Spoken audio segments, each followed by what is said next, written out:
দেনা পাওনা করে বিয়ে করা যাবে কি? মওলানার এই বিয়ে পড়ানো হারাম না হালাল? শুনেলেন?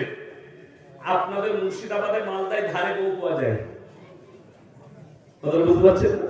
আমি মালদায় এক জায়গায় জলসায় বিয়ে হচ্ছিল, ৮০,০০০ টাকা দেনমোহর, ৭৯,৮০০ টাকা ধার, ২০০ টাকা নগদ। আমি বললাম, সালা ২০০ টাকায় বউ পাওয়া যাচ্ছে ধারে? যে পড়াচ্ছে সেই মৌলবীকে জিজ্ঞেস করুন। আল্লাহ নবী সাল্লাল্লাহু আলাইহি সাল্লাম নিজের মেয়ের বিবাহ দিয়েছিলেন কার সাথে? হযরতে আলী রাদিয়াল্লাহু তাআলা আনহুর সঙ্গে। নবীজি অর্ডার করলেন, আলী তোমার সঙ্গে বিবাহ দেওয়া হবে, তুমি দেলমোহর নিয়ে এসো। বিনা দেলমোহরে দেলমোহর নিয়ে এসো। হযরতে আলীর কাছে পয়সা নাই, দেলমোহরের টাকা নেই। তিনি কি করলেন? নিজের যুদ্ধের জামাটা মার্কেটে বেচতে গেলেন। কিনলেন কে? হযরতে উসমান গনি রাদিয়াল্লাহু তাআলা। তিনি কিনে নিলেন। কিছু দূর গেছে, ও ভাই আলী এদিকে এসো। তুমি জামা বিক্রি করেছো? জি। পয়সা পেয়েছো? জি। সব পেয়ে গেছো? জি। সঙ্গে সঙ্গে বললে, এই জামাটা আমি তোমাকে উপহার দিলাম, হাদিয়া। হাদিয়া গ্রহণ করা নবীজির সুন্নাত। কোন গরিব মানুষ যদি কোন আলেমকে হোক, মৌলবীকে হোক, বড় লোককে হোক, ধনীকে হোক, বন্ধুকে হোক, যদি হাদিয়া দেন, ওটাকে আপনি ইংরেজি ভাষায় গিফট বলছেন, কিন্তু গিফট হবে না, হাদিয়া। হাদিয়া গ্রহণ করা নবীজির সুন্নাত। তবে বিবাহ করলে ১ লাখ ২ লাখ নয়, আপনি ৫,০০০ টাকা দেন, মোহর দেন, কিন্তু নগদ দিবেন। ওটা বিবির হক। বিবি ইচ্ছা করলে স্বামীকে দিতে পারে, নিজের পেছনে খরচ করতে পারে, মাদ্রাসা মসজিদে দান করতে পারে, কিংবা নিজের মা বাপকে দিতে পারে। এইটার সম্পর্কে, দেলমোহরের সম্পর্কে কৈফিয়ত নিতে পাবে না স্বামী কিংবা তার পরিবার। এটা ইসলাম। তুমি বলে দাও, পূব কিংবা পশ্চিম দিকে মাথা ঠোকার নাম ইসলাম নয়, মুমিন নয়। নাম্বার 1, ১ নম্বর আল্লাহর উপরে বিশ্বাস। সবাই হাত তুলে বলুন, আনবো ইনশাআল্লাহ। প্রকৃত বিশ্বাস আনেন আল্লাহর উপরে। ১ নম্বর, ওয়াল ইয়াউমিল আখির, আমার পরকালের প্রতি, ওয়াল মালাইকাতি, আমার ফেরেশতাদের প্রতি, ওয়াল কিতাবি, আমার আসমানি কিতাবের প্রতি, ওয়াল নবিয়্যিন, আর যতগুলো নবী পয়গম্বর পাঠিয়েছে এদের উপরে বিশ্বাস। একটা কথা মাথায় রাখবেন, খ্রিস্টানরা তারা যদি মুহাম্মদ সাল্লাল্লাহু আলাইহি সাল্লামকে গালি দেয়, আমরা কিন্তু ঈসা মসিহকে গালি দিতে পারবো না। যদি কোনো মুসলমান বলে খ্রিস্টানরা মুহাম্মদ সাল্লাল্লাহু আলাইহি সাল্লামকে গালি দিয়েছে, আর তুমি যদি ঈসা নবীকে গালি দিতে যাও, তাদের পয়গম্বরকে, তোমার ঈমান চলে যাবে, তোমাকে কালমা পড়তে হবে ইস্তেগফার করে। আমরা গালি দিতে পারবো না, তারা দিতে পারবে। কেন? তারা আহলে কিতাব থেকে বেরিয়ে গেছে, ইসলাম থেকে খারিজ, তারা আল্লাহর কাছ থেকে, আল্লাহর রহমত থেকে তারা বঞ্চিত, যেহেতু তারা ইসলামের ছায়া তলে নেই। বলে দিই, এখন বাংলা মানে কোরআন পাওয়া যাচ্ছে না, যাই কথা বলে না? আছে?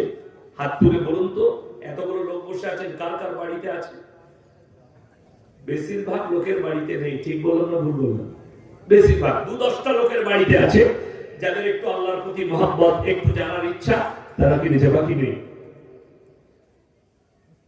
মাধ্যমিকে নাতনি পাস করেছে, নানাকে নানিকে ফোন করে বলছে, নানি আমি মাধ্যমিকে পাস করেছি, ফার্স্ট ডিভিশন পেয়েছি, আমাকে একটা মোবাইল লাগবে।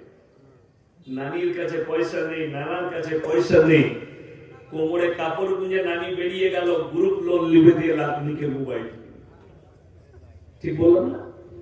অথচ এক তো হারাম টাকা নিয়ে মোবাইল কিনছে, হারাম জিনিস, এই মোবাইল কিনে দিলেন, এটার মাধ্যম দিয়ে আপনার নাতনি জিনায় লিপ্ত হবে। কয়েক সপ্তাহ আগেকার ঘটনা, আমার কাছে তার পরিবার এসেছিল, বর্ধমান জেলায় বাড়ি। হুজুর একটু ফোন করে বলে দেন অমুক থানায় মুর্শিদাবাদে কি হয়েছে।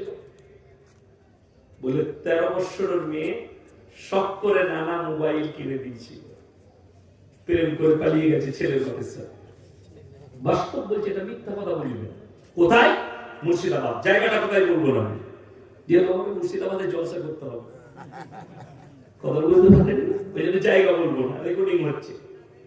পালিয়ে এসছে, থানায় বলে মেয়েটাকে নিয়ে যাওয়া হয়েছে। যেহেতু মেয়েটা নাবালিগ বলা হয়েছে, সরকারি খাতায় নাবালিগ, ইসলামে বালিগ হয়ে গেছে। এরপর বলুন, এই পাপের দায়ীটাকে সব থেকে বড় দায়ী হচ্ছে তার নানা, যে তাকে মোবাইল কিনে দিয়েছে। তুমি একটা সব থেকে ভালো যদি কোরআন দিতে চান, 500 টাকা দাম নেবেন অনেক কোরআনে। ঠিক বললাম না ভুল বললাম? মা, তুমি মাধ্যমিক পাস করেছো, এই দেখো একটা বাংলা মানে কোরআন এনে দিচ্ছি, একটা নামাজ শিক্ষা বই আছে, অবশ্যই এটা পড়ো আর নামাজ পড়ো, আর দিন হলে সকাল হলে ফজরের পরে কোরআনের তেলাওয়াত করো। আপনি দিতে পেরেছেন আপনার পরিবারকে? না। কোরআনের সাথে সম্পর্ক নেই। আপনার আমার সম্পর্ক শয়তান আর ইবলিস মারদুদের সঙ্গে, বেঈমান কাফেরের আখলাক আর চরিত্রের সঙ্গে।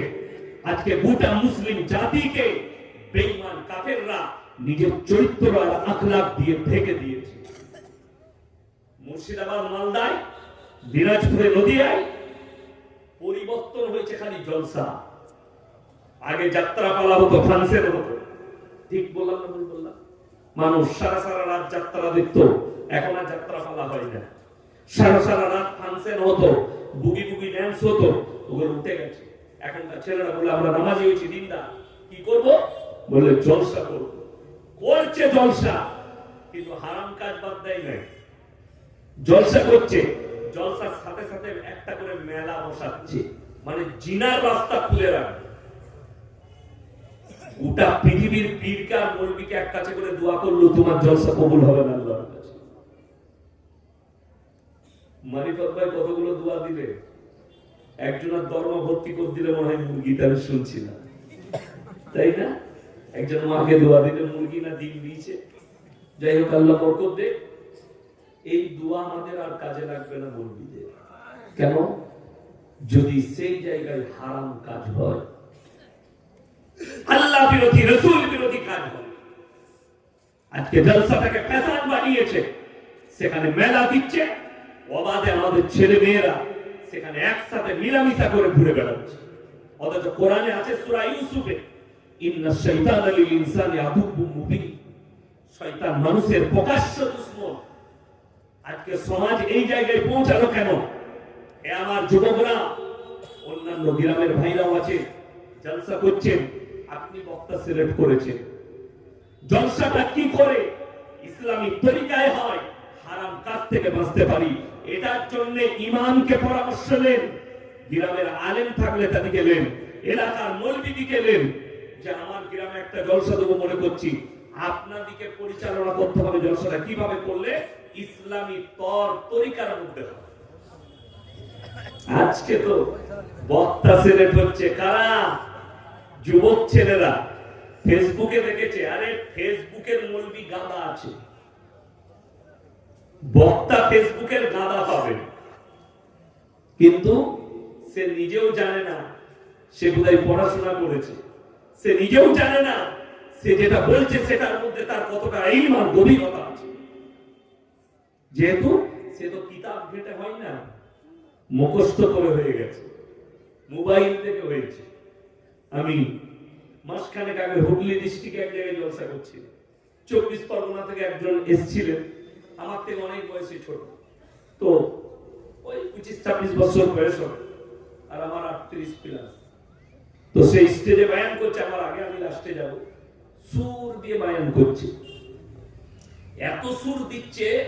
আর সুর দিলে আমাদের মায়েদের একটা লাভ, মেয়েরা বলে দারুণ বক্তালো, কি সুরলো, বুঝলি কি? ও বুঝে নাই কিচ্ছু, ওখানে সুর বুঝেছে, বুঝবে আর কিছু বুঝবে, সময় শেষ হবে।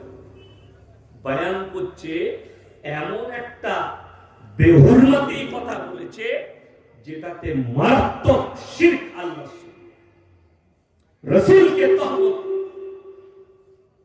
বয়ান করছে, বাবাজিরা, মায়েরা, বোনেরা, বড় পীর আব্দুল কাদের জিলানী রাহমাতুল্লাহ আলাইহি দস্তরখানে খানা খাচ্ছে। বাপ খানা খাচ্ছেন দেশি মুরগি দিয়ে, হাড্ডিগুলো, মাংসগুলো খাচ্ছেন, আর হাড্ডিগুলো এক জায়গায় জমা করছেন। একজন মুরিদ বললেন, বাবা আপনি এই হাড্ডিগুলো এক জায়গায় কেন রাখছেন? তিনি তখন বললেন, হে আমার মুরিদরা শোনো, আমি আব্দুল কাদের জিলানী যে মুরগিটা খাচ্ছি, আবার এই মুরগিটাকে জীবিত করার ক্ষমতা রাখি। যা বুঝে করো, মৃতকে জীবিত করার ক্ষমতা কার? আল্লাহ। মুসা আলাইহিস সালাতু ওয়াস সালাম একজন পয়গম্বর। মাথায় রাখবেন, নবীদের সঙ্গে পৃথিবীর কোন ওলি, পয়গম্বর, সাহাবী এই নবীদের সঙ্গে তুলনা করলে সে পাপী হবে। নবীরা নিষ্পাপ, আর আল্লাহ পাঠিয়েছেন নবীদিকে কি হিসাবে? দূত হিসাবে। আল্লাহ বিশেষ মুআজিজা দিয়েছিলেন। আল্লাহর নবী আঙ্গুলের ইশারায় চাঁদকে দুটুকরো করেছেন। এটা আল্লাহ তৌফিক দিয়েছেন না, এটা নবীর কারামত। আল্লাহ তাআলা নবীজির উপরে ওহী পাঠিয়েছেন।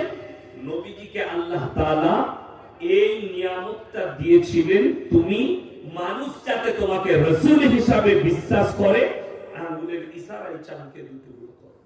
আপনি ভেবে দেখুন, এই আদর্শ আল্লাহ একটা পয়গম্বরকে দিলেন যে তুমি একজনকে জীবিত করার ক্ষমতা আমি তোমাকে দিয়েছি, তুমি করে দাও।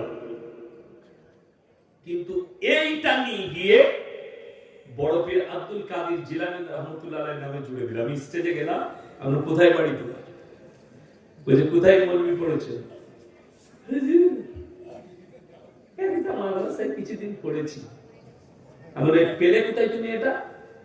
বুঝে শুনেছি। আমরা তুমি মোবাইলের মৌলবি, তুমি মোবাইলে পাস করেছো, ওই জন্য না জেনে না স্টাডি করে কথা বললে এটা বড় পীরের নামে তহমত লাগানো। শুধু তাই নয়, আপনি অবাক হয়ে যাবেন শুনে। উত্তর